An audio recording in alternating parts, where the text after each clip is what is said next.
Hello, everyone. Welcome to episode 298 of the Juicebox Podcast.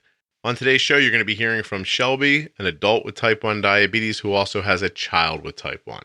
Please take a moment with me now to remember the sponsors, Dexcom, Omnipod, and Dancing for Diabetes. Now, of course, you can get a free, no-obligation demo of the Omnipod sent directly to your door by going to myomnipod.com/juicebox. You'll be able to find out more about the Dexcom G6 continuous glucose monitor at dexcom.com/juicebox. And to hear more about Dancing for Diabetes, where do you go? Oop, longtime listeners are thinking I know, but try touchedbytype1.org. Touchedbytype1.org. And now we will play the music and begin the program.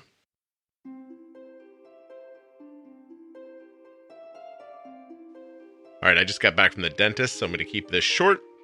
Nothing you hear on the Juicebox Podcast should be considered advice, medical or otherwise. Always consult a physician before making any changes to your healthcare plan or becoming bold with insulin.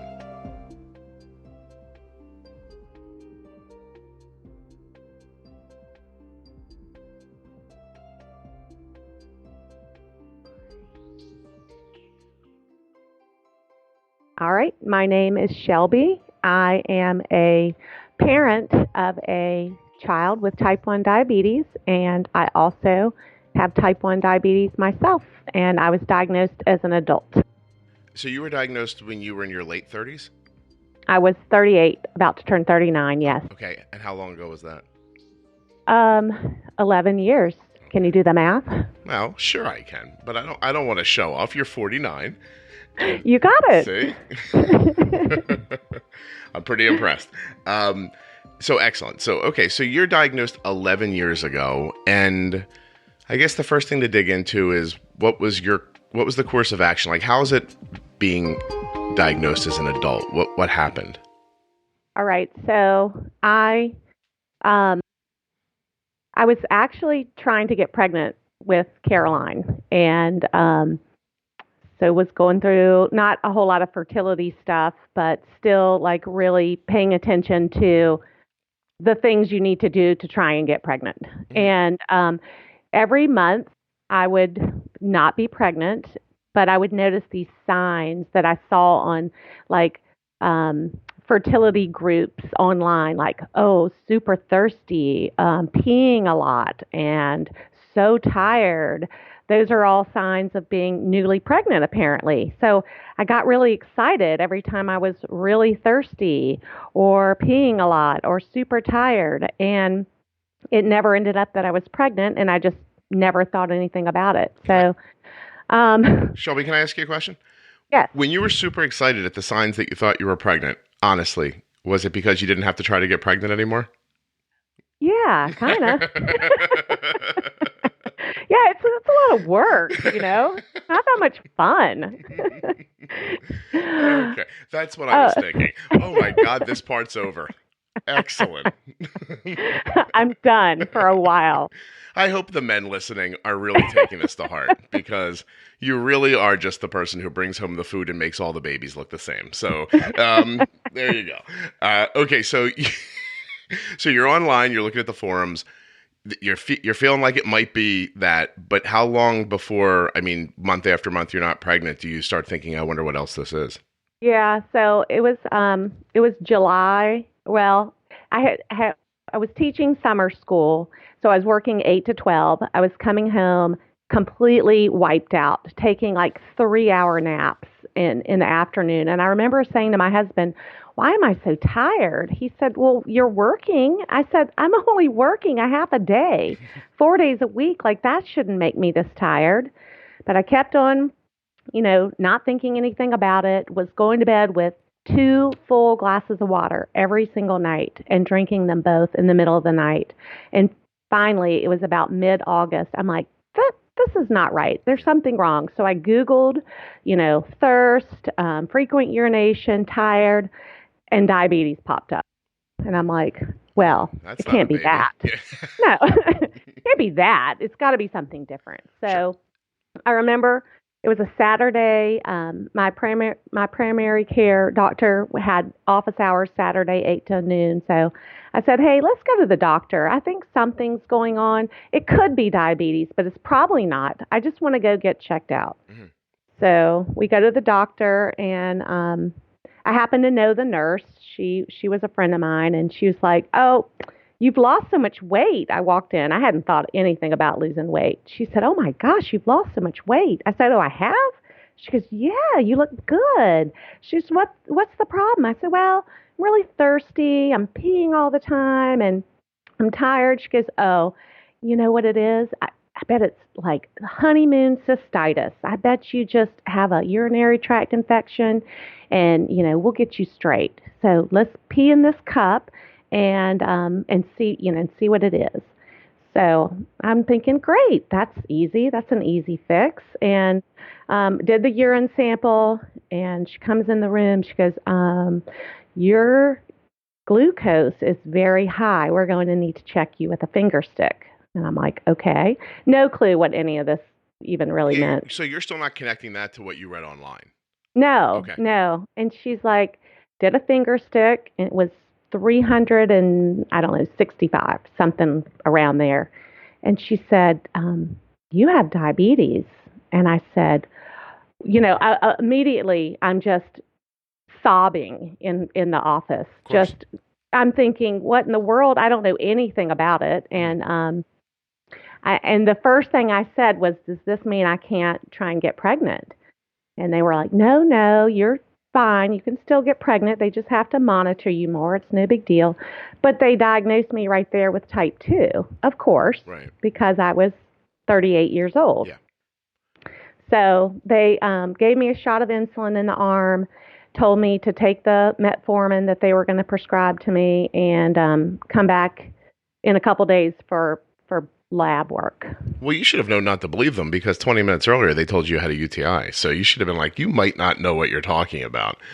Right? Yeah. I know. Yeah. At the time, I was just like, okay, whatever you say. And seriously, you know what, too? What a whirlwind, honestly, because you're struggling for months. To me, one of the saddest little things that we kind of blow right over is, filling purposefully 2 cups of water to go to bed every night when like, this isn't right. I've never done this in my life. And you're walking, to your bedroom with these water, wondering what's going on.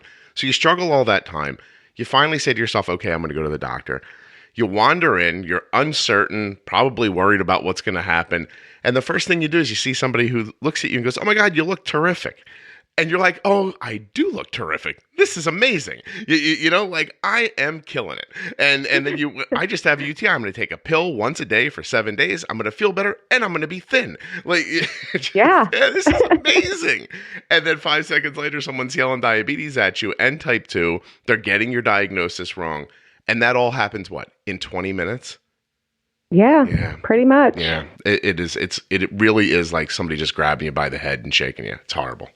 Now, so do you come back in a week having, by the way, I guess after the metformin, you lost a little more weight, huh? I think what happened after that is, of course, I'm like, Google queen, and I do a lot of research when I need to know something. I just research like a crazy person. And so immediately I went home. I found the ADA forums, and I jumped on there, and I'm so glad I did, because those people the people at that time were super knowledgeable about like what you should eat in order to kind of manage type 2, which of course I thought I still had, because at the doctor, they gave me the crappy diet, plan, which was toast and fruit and orange juice for breakfast. Every day for the rest of your life. Yeah. And I'm like, this can't be good. So those people were like, you've got to test your blood sugar every time, 2 hours after you eat. They were like super competent with more so than any of the information I got from the doctor's office. Gotcha. So, so it was after a while though that I went to, I took the metformin for a while, and I think they gave me something called Actos plus something met. Oh, that's what it was. That's what they gave me, Actos plus Met, which then I Googled and researched that, and that like holds onto your fat cells. Like, I don't want to take something that holds onto your fat cells or inflames your fat cells or whatever it does. Shelby, let me cut you off for a second because your voice is breaking up. Your voice is breaking up. Okay, so is yours. Yeah, we have a poor connection. Can you hear me? Are you on Wi-Fi? All right. Yes. All right, hold on one second. Can you hear me now? I still have the poor connection. All right, so do I. You're broken up too. Okay, I'm going to disconnect and call you back. I'm going to disconnect and call you right back. Okay. You know where else you'll never find a connection? Between your Omnipod and some controller, because the Omnipod is tubeless. It's not connected to anything. You guys really got to give me some credit for being able to tie in what's happening in the podcast, these ads. I mean, it's not easy. Anyway, you know what is easy? Watch this. Wearing an Omnipod tubeless insulin pump because it doesn't have any tubes. Think about what that really means. So every other pump on the market has an infusion set, right? And that goes into your body. And then that's connected by plastic tubing that runs all through your clothing and every which way to the controller where the insulin is stored and where you make all the decisions. You push the buttons. But Omnipod doesn't have any of that. Omnipod is this small, self-contained device that speaks wirelessly to its controller. So there's no tubes, no tethering, not stuck to anything.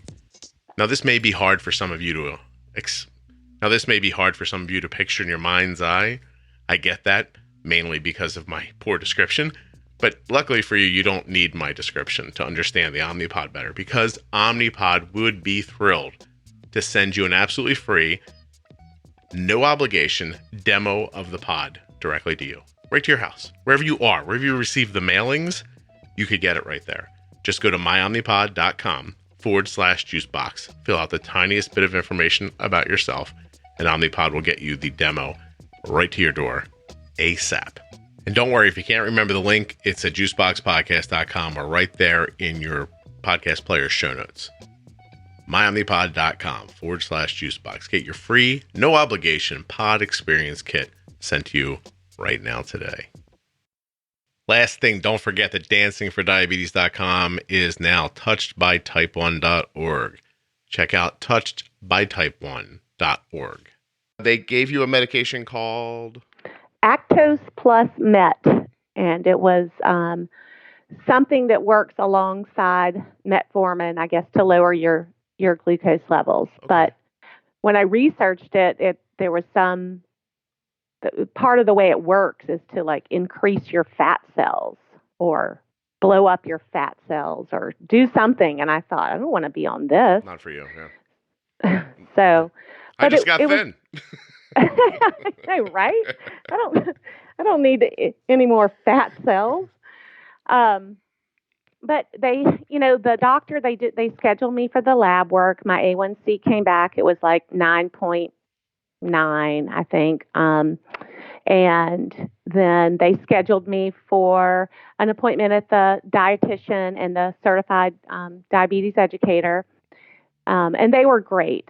In fact, it was the certified diabetes educator that after a month of me being very meticulous, logging every food I ate and every form of exercise I did and every blood sugar I checked, she looked at my information and said, you may want to get checked for type 1. You are not presenting as a type 2. You should not be spiking to 300 after you eat a rice cake. Mm-hmm. And so I did some research. I looked into the latent autoimmune diabetes, yep. Which, there's no like medical code for that. So they either call you type 1 or type 2. Like my endocrinologist doesn't even recognize that as a thing. He's just like, nope, you're type 1. But I do think it was more the latent autoimmune, right, just because of some of the other stuff. But yeah, so I have a friend that's a doctor, and I said, hey, this is what I think is going on. And she said, come into the office tomorrow. We'll do blood work and see. So they ran the GAD-64, the antibody test, and the C-peptide. And after about a week, she called me at home and said, look, I just want to tell you that your antibodies came back and it looks like you have type 1. She said, I'm going to refer you to the endocrinologist. How did you feel at that point? Was there a relief for an answer? Oh, absolutely. Yeah. I was so relieved because I was struggling with my blood sugar and I couldn't figure out why that anytime I ate a single gram of carbohydrates, I was shooting through the roof. Right. And so it was a huge relief. Gotcha. And I guess, so they scheduled me with an appointment with the endocrinologist and sent my files over there. And it was like a week away, because I don't think regular medical professionals understand type 1 very well. Sure. And the endocrinologist called me. It was a Friday. He said, can you come in today at 4:30? I know they were getting ready to close. And he got me in that day and put me on insulin. Somebody understood finally, and you were finally talking to somebody who had a plan and an idea. That's excellent. And and you're happy 11 years later. Are you still with them? Yeah, I am. He's a funny guy. He listens to me. I'm very proactive with my own care, and I kind of have a reputation for telling doctors what we're going to do instead of asking them what we're going to do.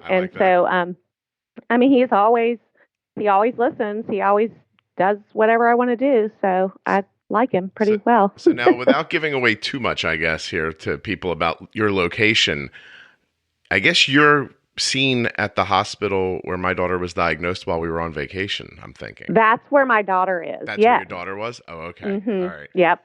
And her story is a whole completely separate, crazy story too. But my endocrinologist is actually local. Okay. And we're about an hour and a half from that hospital. Okay. And we live in a really, really pretty rural, small town. So we're lucky that we even have an endocrinologist in town. Yeah, I see. Oh, so you're lucky to have your own endo close by, and you don't have too bad of a ride to get to what I understand is a very good diabetes center at a children's hospital.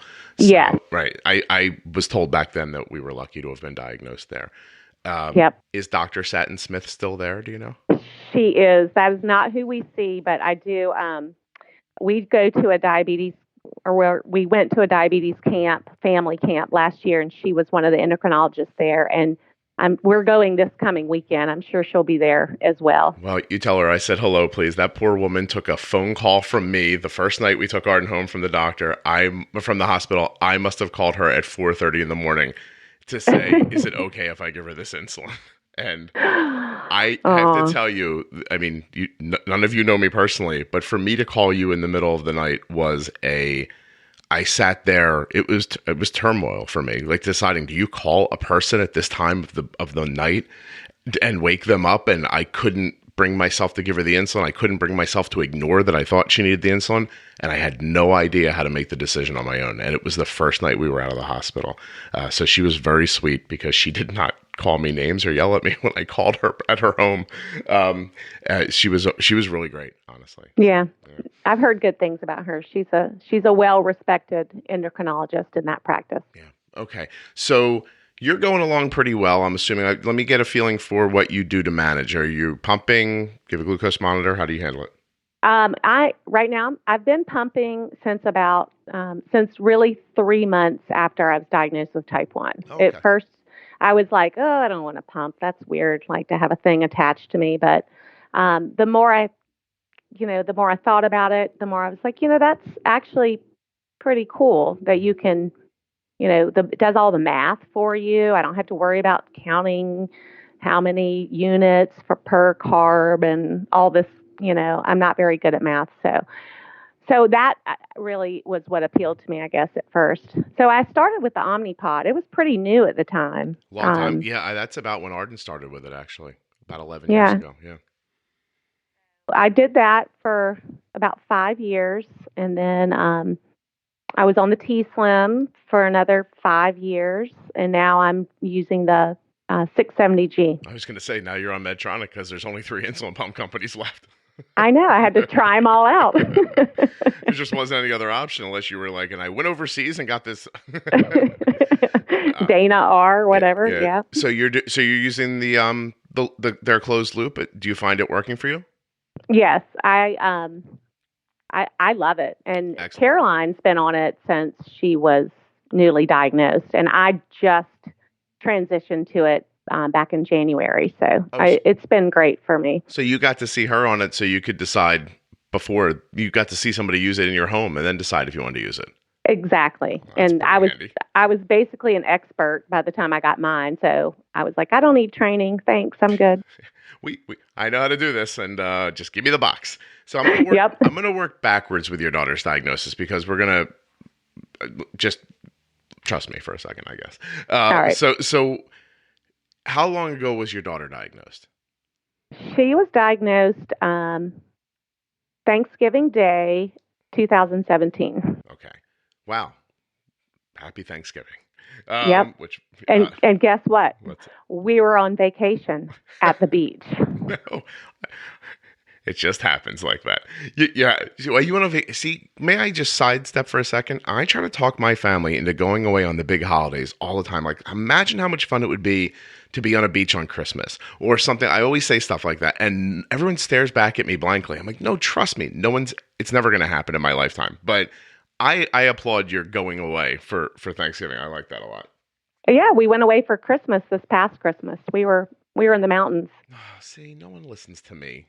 All right, Shelby. So you're away. You're on vacation where everyone gets diagnosed, and and she's diagnosed. So you're, I guess, you're near the Children's Hospital that we talk about, and no, we are actually about an hour and a half south of that Children's Hospital, about the same distance away from where my home is, but still away. So you were maybe around the Outer Banks or something like that, if I'm guessing? We certainly were, there yes. You go. Okay. So you figure it out on vacation. Do you bail on the vacation and go to a hospital? How do you handle it? Or do you just start giving her your insulin? The Dexcom G6 continuous glucose monitor features a slim, water-resistant sensor that is discreet and easy to insert. The sensor accurately measures glucose levels just beneath the surface of the skin and sends data wirelessly every 5 minutes to your compatible smart device or right to your Dexcom receiver. The Dexcom G6 also has customizable alerts and alarms. So say you'd like to know when your blood sugar gets to 140. You can set that up. For us, we have Arden set at 120. So it's customizable, like you could be different than me. Isn't that nice? Now here's the big deal about the G6, in my opinion. 0 finger sticks. The Dexcom G6 is FDA permitted to make diabetes treatment decisions without confirmation from a finger stick or a calibration. That's pretty darn exciting. So let's really wrap our heads around what we're talking about right now. A device that is small and discreet and waterproof that tells you the direction and speed that your blood sugar is moving in. This information can be shared with up to 10 followers. So you could be following your child as well as their school nurse and, I don't know, their dad and the 7 dwarves. Maybe not Dopey, so you'd have an extra one. But really, if you don't know what the Dexcom G6 is, it is really something you should try to find out more about. I hope I've got you interested. Head to dexcom.com/juicebox and take a real hard look. You are talking about being able to see your blood sugar in real time and make decisions to stop high blood sugars and treat lows before they ever happen. Every decision we make about Arden's care begins with the Dexcom G6.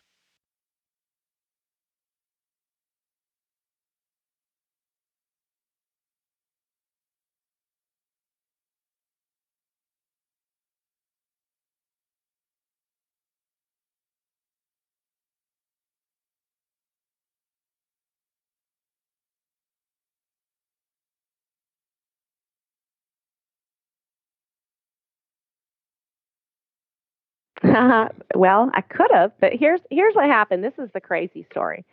So she wasn't sick. She wasn't really symptomatic. There was a couple, in hindsight, looking back the couple of weeks prior to diagnosis, I remember she told me one time her legs felt shaky. And so I checked her blood sugar because it's not unusual for me to check my kids' blood sugar. Sure. I've been doing it ever since I've been diagnosed. Anytime they ask for more than one glass of water, I'm like, let me check your blood sugar. Absolutely. Here's your water and give me your hand. So she told me her legs were shaky, and I checked her blood sugar, and it was pretty low. It was like, I can't remember, maybe low 60s. Maybe upper 50s. It was low. It was lower than I had seen on any of my kids, and throughout the years. And I thought, well, that's interesting. And she feels low. Well, that's weird. Yeah. And I remember telling my husband, and he's like, well, what do you think we should do? I'm like, I guess we'll just keep an eye on it. And I remember saying, I feel like if she wets the bed, then that will be the sign I need to check her blood sugar and be concerned. And buy a mattress. And sure enough, and this is the crazy part, this is like how your brain really goes into denial. It wasn't maybe 3 nights later, I woke her up one morning and her bed was soaking wet. And I was like, oh my God, you wet the bed. And she's like, oh my God, what happened? And she's not a bedwetter. Sure. But then I thought, she's 7. 7-year-olds sometimes drink too much in the middle of the night and sleep really hard and don't get up. I just, I explained it away, even though I had said that will be the sign I need. And even my husband said, did you check her blood sugar? And I said, no, she's not really super thirsty. She's not like peeing a lot. I just ignored it. Do you have any insight into that moment now, looking back? Did you just not want her to have diabetes, or? I think I didn't want to know. I mean, I really think I knew deep down that something was going on, and I wasn't ready to know it yet. I can understand that. Yeah. I think so, yeah. And I thought, there's nothing else going on. Like, she doesn't look sick. She hasn't lost weight. She's fine. But, so when we were at the beach, it was the night before Thanksgiving, and she had dinner and dessert, and I don't remember, she was playing the iPad or something. We were watching TV, and we'd had a couple glasses of wine, and I was checking my blood sugar because my husband and I eat late, and we were getting ready to eat our dinner. And Caroline came over and said, hey, can you check my blood sugar? And I'm like, sure. This is something we do. Like, it's not a big deal. Plus, mommy has just enough wine in her not to be worried about you having diabetes. Exactly. And so I checked her blood sugar, and it was like 325. That sobered you right up, I bet. I was like, well, had just enough wine to not panic. I said, hey, go wash your hands for me. And so she goes and washes her hands, and I check it again, and it's like 295. And I'm like, go wash your hands with a different soap. Can you scrub all the sugar off your hands, please, and get back here? I need you to get at least 180 more points off your hands. And so she does that, and so I check it again, and it's still in the upper 200s, and I'm like, well, this is interesting. And I've just got this fake smile plastered on my face because I don't want her to freak out. And I'm like, okay, well, go on to bed now. You're fine. So my husband and I are talking.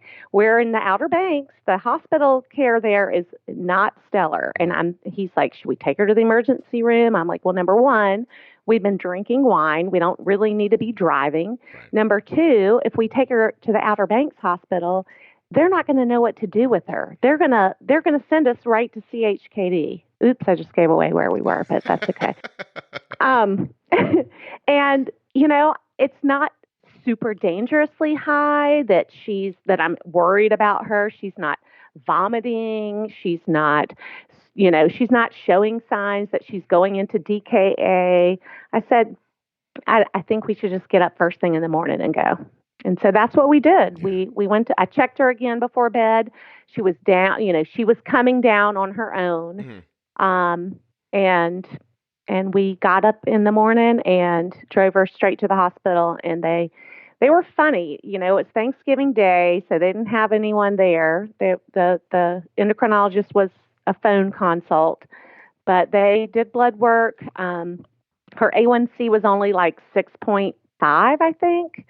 and she did not have any ketones. There was no signs of DKA, and we just caught it super early, super early. They didn't send us with any insulin. They sent us with a meter and some strips and said, check her blood sugar, keep her low carb, and come back Monday after the holidays. They did offer to admit her to the hospital. I'm like, nah, I don't think we need that. Yeah.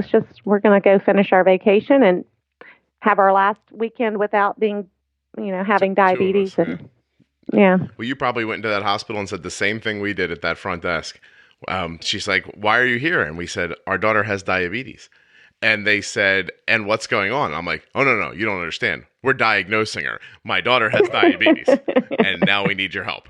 And they were just like, how do you know? And of course, you're like, well, we tested her blood sugar and the internet, and they laughed because it was, so long ago. The internet was, now you're like, I figured things out on the internet, and people are like, that makes sense. And back then, you were a crazy person if you, figured out something medical on the internet. So, okay, so Caroline's, she's 2017 November. It's about a year and a half ago. It's not too much more than that, I guess. I'm assuming you've got her on a pump right away. Yes. Okay. I did. Well, about 3 weeks in with at the time she was diagnosed, I had taken a pump break. So I was on MDI for like a year. Had put my T-Slim in the closet. I was just doing shots because I was kind of over it, and I just didn't feel like worrying about. I mean, I was really kind of in a burnout mode myself. Yeah. So she was diagnosed. It's basically as soon as she was diagnosed, I pulled out my pump and started pumping again because I was like, she needs to see how much easier this is with a pump. And 3 weeks later, I remember trying to correct her in the night, a high blood sugar in the night with a pen. And she was like rolling away from me and struggling. And I was like, this is the pits. Yeah. She needs to get on a pump. And I called the endocrinologist the next day and said, she needs to get on a pump. We don't want to do a saline trial. I don't want to talk to any pump reps. I know what I want. And you just need to write the prescription. And she's like, all righty, I'll do it. Now, I really want everyone to listen to what Shelby just said, because so many of you write me and say, my doctor says that we just have to wait. Or the ones that make me the most mental, by the way, are when you guys get the pump mailed to your house and you wait a month to go to the class. I mean, I know you're supposed to, but if you know what you're doing, you know what you're doing. And exactly. And, right, there's no reason. When you know what you're doing, there's no reason. If you don't know what you're doing, then get good direction, obviously. But I know you imagine you're going to go to some pump training class and some magical deity of diabetes is going to come down from up high and explain it all to you. But it really is just a person who comes in the room and goes, all right, here's what I've been told to tell you about this insulin pump. So, you can do it. Yeah. And Shelby just told you. She just told her doctor, this is what we're doing. And the doctor was like, all right, like, don't hurt me. And then that was it. It really was. Yeah. And so, the pump came. We actually had a follow-up appointment like a week later, just because it was 6 weeks after her diagnosis. And so I'm like, we'll just do the training there. And they were so accommodating. I mean, they have been wonderful in accommodating us whenever we need it. Yep. Getting a good practice or a good hospital is lucky and exciting, actually, because the people who get the bad ones have terrible stories. So exactly. Yeah. Okay, so. 2 questions I have that are kind of disjointed, but you've said stuff that I let you. You're doing such a good job. I don't want to stop you when you're talking, but you are alluding to more children. How many kids do you have exactly? How many times have you gone through that horrible process? Oh, just once. Oh, Caroline was the only. No. How many kids do you have totally? I have 3 kids total. Okay. The first 2 were not a process. I meant the having the babies part when you made them.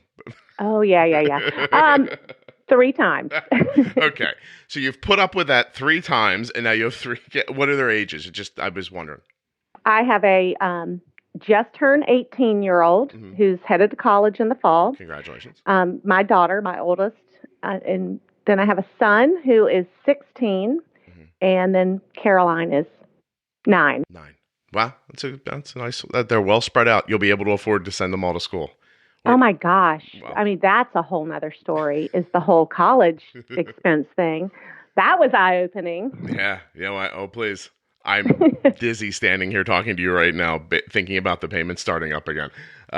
Anyway, so 3 kids spread out pretty well. And the other thing that I have to ask is you said you were teaching, but that you're bad at math. You weren't teaching math, right? No. Actually, though, when I taught math, I was really good at teaching it because I was kind of learning it along with the kids. So then it started making sense to me, so I could explain it like really well because all of a sudden it was like, oh, now I get that.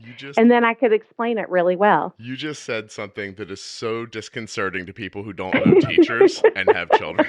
They're like, wait, they learn it while they're teaching it to the kids?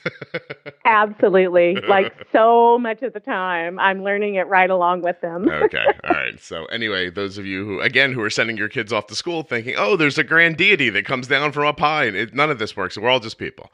So, gotcha. That's hilarious. So how did your daughter handle being diagnosed? And do your other children seem wary that it's going to happen to them? Okay. So Caroline, it was kind of weird. Like her diagnosis, they never ever said she had diabetes until our follow-up visit that Monday. Like they were just calling it hypoglycemia. I think because we didn't want to be admitted to the hospital. And if they had called it diabetes and then they hadn't admitted us, maybe it would have looked like suspect. I am so sorry. Hold on one second. Somebody's calling me, which is not handy, but it's something. Ready? This is crazy, Yep. But we're going to call them back. So Okay. My dogs, this is embarrassing. Hold on a second. My dogs are in a kennel today. I'm picking them up after I'm done talking to you. And I just want to check to make sure they're okay. So I'm just going to take my headphone away from my ear for a second. All right. And hold on. Call them back. We should put it on speaker. Hey, Scott. Hi, how are you? Hey, so listen, I'm recording my podcast right now, so you're going to be live, or you're going to be on the recording when this happens. I just wanted to make sure they were okay. You're just telling me what time to pick them up because of the grooming, right?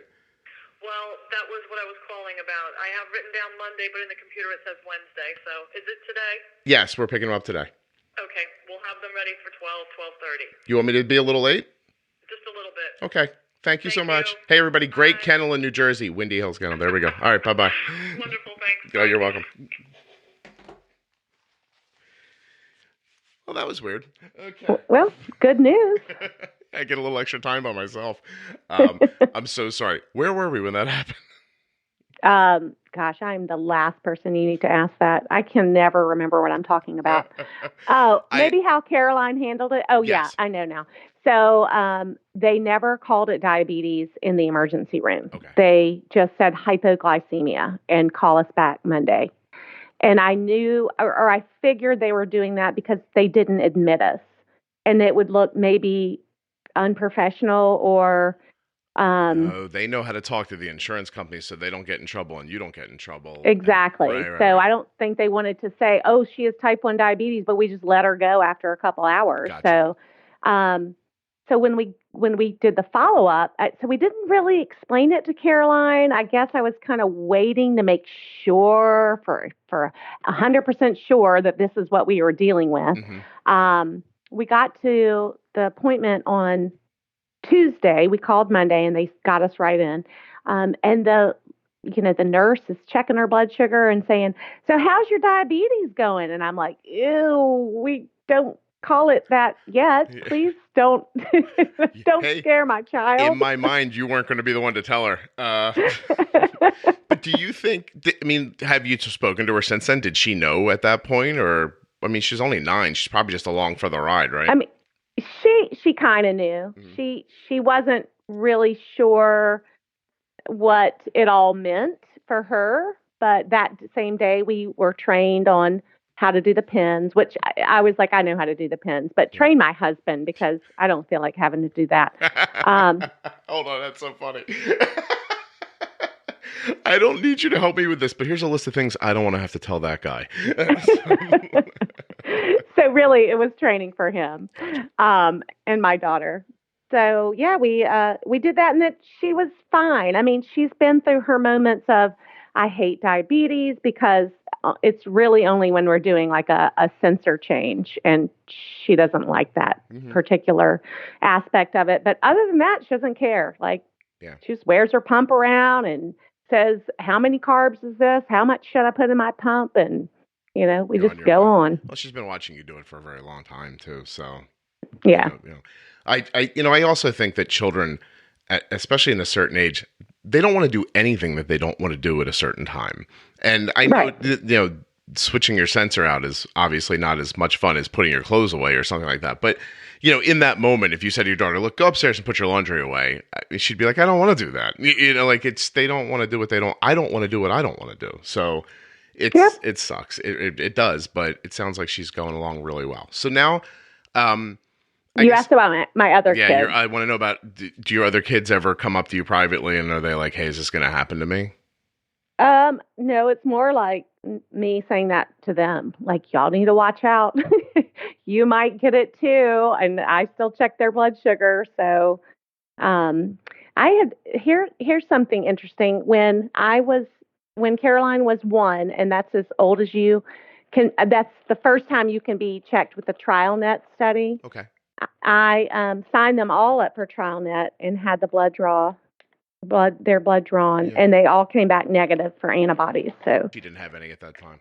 Not at the time. And then once she was diagnosed, I called TrialNet back and said, "Hey, I want to check my other 2 again." They sent me the kit to take to LabCorp, and it's just been sitting on my desk. I just am looking at it right now because it's a pain to go to LabCorp.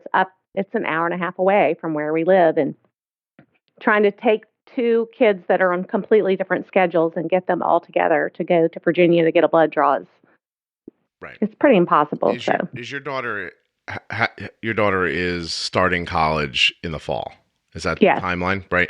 Yeah. I pulled my son aside when he left last fall, and I was like, look, I'm really sorry to have to say this to you. I know you're trying to leave and we're trying to be upbeat and everything. And I was like, you're never going to get diabetes, but here's a couple of things. If they happen to you, you absolutely cannot ignore them.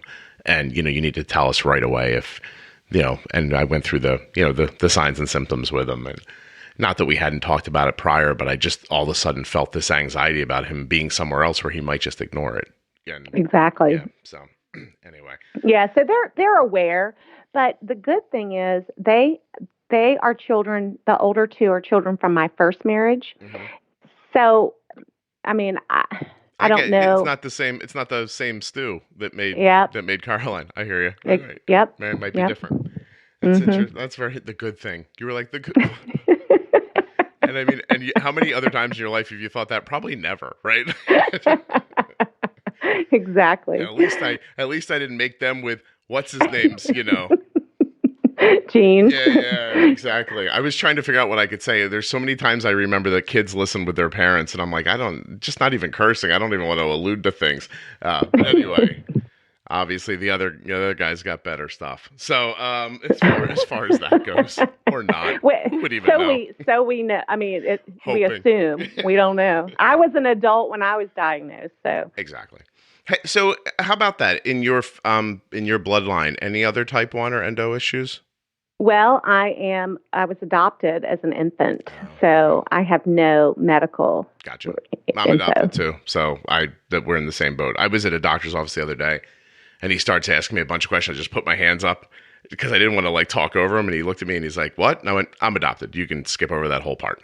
I kind of love that part because it takes a whole segment away from that appointment. Yeah. I don't know, I'm adopted. Yeah, and he just goes, "Oh, okay," and then they just skip by it like nothing happened, which makes you think, well, how important was this part anyway? Because you don't seem concerned at all that you don't have the answers to these questions. Right. Yeah, no, I get you.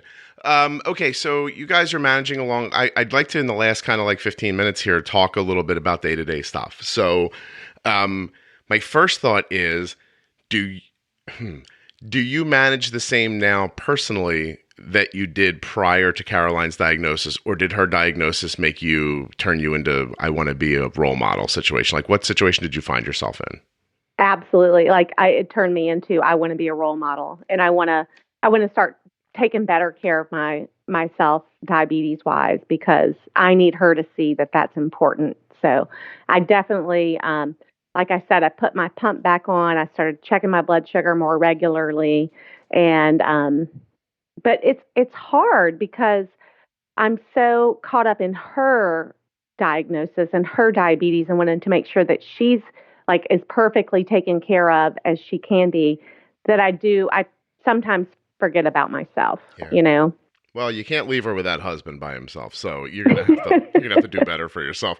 But so tell me a little bit, if you don't mind, and I feel like you're pretty open. So prior to Caroline, let's go back a little bit in time. When you're pumping T-Slim, so now you're 5 years into your diabetes. What do you? No, it was 10 years because I did Omnipod for 5 years before that. Oh, I meant around when you started T-Slim, you were about right, you're about 5 years in, right? Yep. And so what are you back then calling, like, what A1C do you hear at the end and go, that's good, and how do you handle like insulin? Were you a pre-boluser? Like how did you live your life, like sort of back then in the middle of your 10 years? Let me think about that. I don't really remember. I think I was pretty, you know what? I do remember. I was always very conscientious about checking my blood sugar and trying to keep it, within range as much as possible. And I knew that, I was not satisfied with an A1C above 7. Okay. And when it went above 7 one time, I was horrified, and my endocrinologist was kind of shocked, I think, because it had never been that high. And he was like, do you need another lesson on carb counting? Like, what is your problem?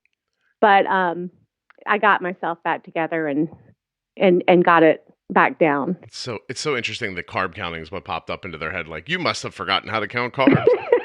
Wow. You're like, you don't have diabetes, do you, doctor? Okay. So you under 7, which by the way, under 7 is terrific. And you're happy there.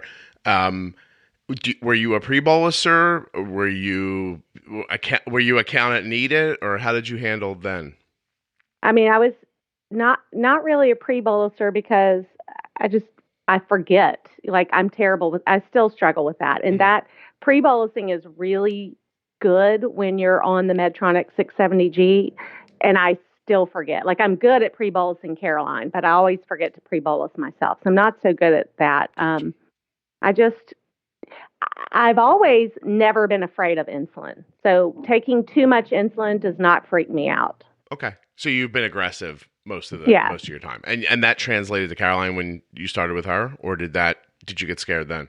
At first I was a little scared, and now I'm, then I actually started listening to your podcast, and it, kind of calmed my fears. I'm like, oh, it's not a big deal. She has to have a juice box because I gave her a little too much insulin.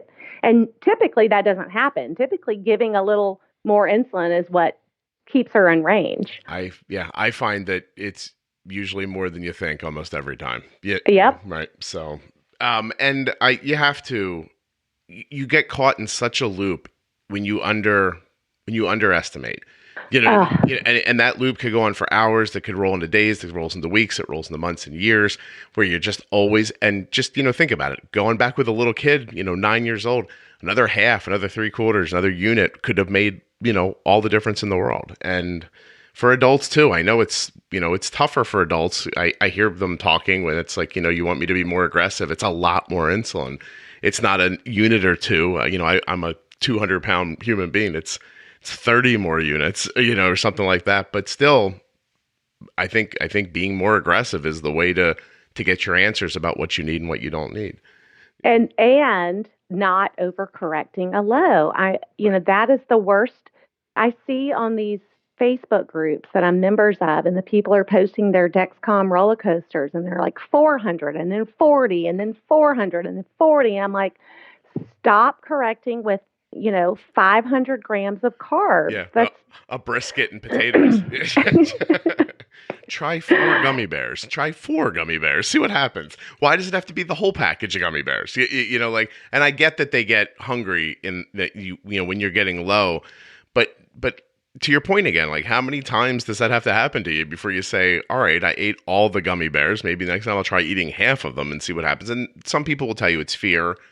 But But sometimes I wonder when people share those graphs, right? Like, I think there are some people who share them who are really genuinely like, look, I don't know how to stop this. One of you needs to, I need a stranger on the internet to help me, please. And I get that, right? And there are some people I think that just sort of enjoy the drama of it.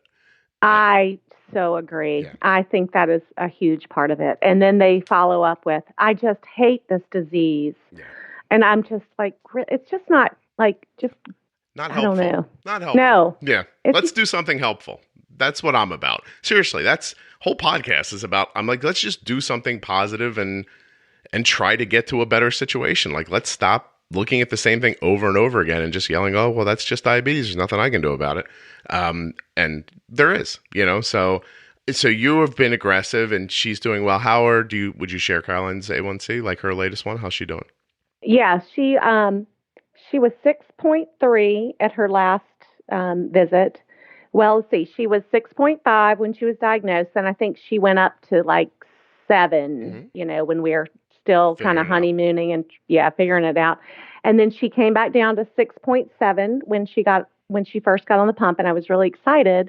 Then she was 6.2, and then she was 6.3. So that's statistically not that different. Right. But what's crazy is that there is this like PA or nurse practitioner or somebody that works for that hospital that we go to. Mm-hmm. And she had the nerve when we went to see her one time to tell us that 6.7 was too low, that they like to see him more around 7.5. And I said, I am not going to run her higher just to satisfy your arbitrary requirement of A1C. That is crazy. Yeah. Thank you for seeing what the ADA said 10 years ago and trying to hit that number for my daughter.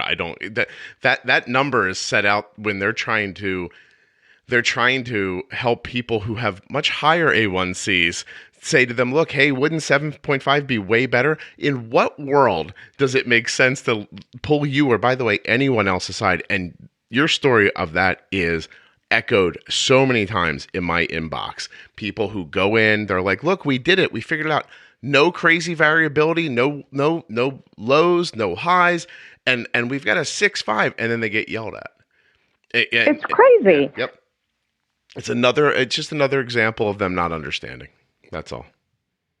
But, the recommendation says lower than 7.5. It doesn't say keep them right at 7.5 for optimal results. Absolutely. Okay, it's not a target. You're not shooting for it. So you have I hear a dog, and it sounds like somebody's trying to get to you. Do you have something to do? Do you have to go? No, my son was coming in the door, so I ran upstairs because I can do that since I'm on the phone. That's excellent. That's so cool. I just thought, maybe she's got to do something, and I don't want to hold her up. So you go in with your 6.5. Now, how did you respond to that? Face to face, or did you just ignore them and leave? I literally said that to her. I said, I am not going to run her higher to meet your arbitrary requirement. And how was that? Now, so this is the important part. What's the response back from your assertion? I said, it's not her A1C is low because she has lots of lows. I know that was her assumption, is that running them low or having so many lows is going to lower your average. I said, she is in range most of the time. Yeah. And so she goes, oh, let me look again. And she looked at her actual pump reports and then said, well, you're right. She isn't having that many lows, but she's still having some. I said, yeah, she has diabetes, you idiot. We use insulin made by like a person. It's not perfect. Well, it's got to be frustrating. I'm in a different situation at our endo where I don't get a lot of pushback. So not too many infuriating things get said to me over the years. Well, and her regular endocrinologist would have never said that. In fact, when I went to her, and she saw 6.2, she's like, this is great. You're doing, she's doing great, blah, blah, blah. So it's just this one NP, and we have to see her next time. And I'm already geared up to fight. You're going to go in there with your gloves on already. Before you start, lady, listen, I'm going to tell you right now what you're going to find our A1C to be when you run that blood value. And then, why don't you just not even mention it? Because we're all happy over here. I mean, I think I might have to preface it. Just keep her in her spot. That's all. Just get the prescription pad out so we can get out of here. Exactly. Don't ask me any questions. We've got this. I need stuff. Oh, that's so amazing. It really is. How involved is your husband with care? When I'm home, I typically just do it because I do all the stuff because it's easier. It's a second nature. I don't have to think about it. And he really has to think about it. But I'm not always here, and he just does what he does. He's learning. He's figuring it out. He used to call me a lot if I was gone, like, how many carbs do I give her? But now he's pretty much got it. had to go out of town to take my daughter to visit a college last weekend, and it was sensor change and sight change weekend. Okay. He got the full show. So I did YouTube videos and posted them so he could watch the video to help him along. It's very good. It's a great idea. Just seeing it is, I mean, honestly, no matter which pump you're using, it's not that difficult. So anyone could figure it out after a while. The trepidation is from that feeling like you don't want to mess it up, mainly because it's about to poke a hole in you, and you don't want to do that more than once if you don't have to. And the second thing is that it's expensive, and you don't want to ruin it. So I definitely get that. All right. Well, this was really fantastic. Thank you very much. You are perfect for this show. Well, thank you. No, I'm really so glad I suggested that I come on. Listen, if you think that everyone isn't doing this, that's how I get most people. Most people reach out and they're just like, I really think I could be valuable here. And I'm like, that's excellent. And because how would I find you? And, it really is great. There are some people I hear about and I reach to, but honestly, I'd rather have a conversation with you, Shelby, a person who doesn't have a voice in the diabetes community already, because you're going to tell your story in a really unique way. You have not been telling it to people for 100 years, at conferences or something like that, which there's nothing wrong with that. But, I like hearing a real conversation, not something that you knew you were going to say 20 minutes before you said it, so I really appreciate this. Now, the one problem you have, I would imagine, is steel magnolias. Right, because your name is right. Because your name is Shelby, and it's right there. Your husband, because I'm thinking about it for myself. You get a little agitated, and I want to say, "Drink your juice, Shelby," but I can't because at the end of the movie they kill Shelby. Right, so if they just would have let Shelby live at the end of the movie, this would be a perfect joke for your husband to use for the rest of his life. But they didn't. Except for she died. Yeah, they ruined your husband's joke by the way they wrote that movie, and that's what I'm seeing right here. Has he ever said it to you once? Never, never, ever. Guy. I don't even know if he's seen that movie. He'd probably freak out if he saw the movie. And then the Shelby with type 1 diabetes dies at the end. And he'd be like, oh my God, that's what's going to happen. Do you think movies dictate how your husband thinks the world goes? He's not worried about the Avengers not stopping Thanos, is he? I don't know. He hasn't seen that either. Do you let him out of the house? Sometimes. Or is he just working to pay for that college, I guess? So get out there and get the money, buddy. Oh my gosh. All right, let me say goodbye and then take 1 second. I want to say goodbye to you personally. Okay, thanks. Thank you. I want to thank Shelby for coming on the show, talking about her type 1 diabetes, and for her willingness to tell us that her husband is not really allowed to make many decisions, and how her ex has the good stuff. One day, someone's going to get divorced from coming on this podcast. All right. Okay, let's go slower. I'm ready. I want to thank the podcast sponsors, Dexcom, Omnipod, and Dancing for Diabetes. Don't forget, Dancing for Diabetes is now at touchedbytype1.org. Same great place, slightly different URL. You can get yourself a Dexcom G6 continuous glucose monitor at dexcom.com/juicebox. Or to get a free no obligation demo of the Omnipod tubeless insulin pump sent directly to you, go to myomnipod.com/juicebox. Two things before I let you go. It's still pretty early in January 2020, but this month is on track to be the most downloaded in the history of the podcast. So huge thanks. I'm out there telling you all the time, please share the show with somebody else. I think you might actually be doing it. Thank you very much.